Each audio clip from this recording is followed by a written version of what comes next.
In the beginning, when the heavens and the earth were freshly spoken into existence by the word of God, the Creator shaped man from the dust of the ground, breathing into his nostrils the breath of life so that he became a living soul. Adam, the first of humankind, God placed him in the Garden of Eden, a sanctuary of perfection, where rivers flowed with purity, trees bore fruit in abundance, and every creature moved in harmony under divine order.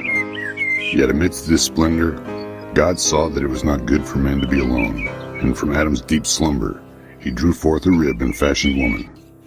He drew forth a rib and fashioned woman, Eve, bone of his bones and flesh of his flesh, his equal and companion. Together they lived in innocent communion, tending the garden and walking with God in the cool of the day. But among the trees stood one, the tree of the knowledge of good and evil, whose fruit God forbade them to eat, warning that death would follow disobedience.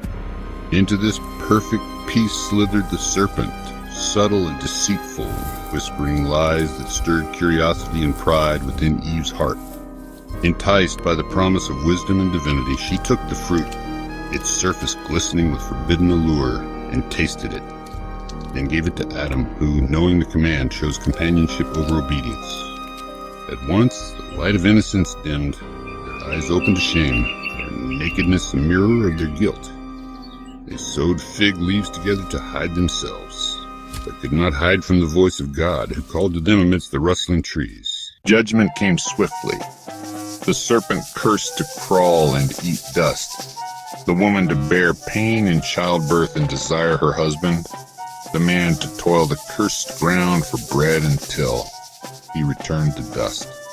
And though they were driven eastward, away from Eden's gates guarded by cherubim and flaming sword, God's mercy lingered, covering their shame with garments of skin, and sealing within their exile the silent promise of redemption, that one day the seed of the woman would crush the serpent's head and restore what was lost in the dawn of man's fall.